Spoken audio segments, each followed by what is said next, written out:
Francuska agencija za bezbednost vazdušnog saobraćaja je saopštila da se u kabini aviona nekoliko minuta pre pada pojavio dim, što navodi na zaključak da je u letelici izbio požar, čime se slažu i nemački eksperti.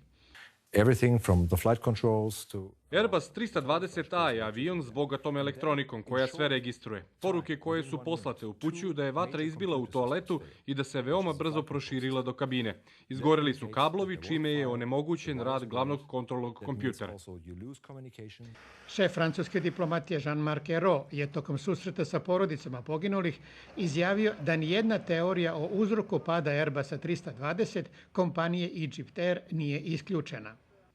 Portparol egipatske vojske objavio je na zvaničnoj Facebook stranici Ministarstva odbrane slike pronađenih delova olupine aviona. Na fotografijama se vide ostaci sedišta, deo trupa s plavo-belim natpisom egipatske kompanije i žuti prsluk za spasavanje. Avion je leteo na relaciji Pariz-Kairo i nestao je sa radara 290 km severno od Aleksandrije.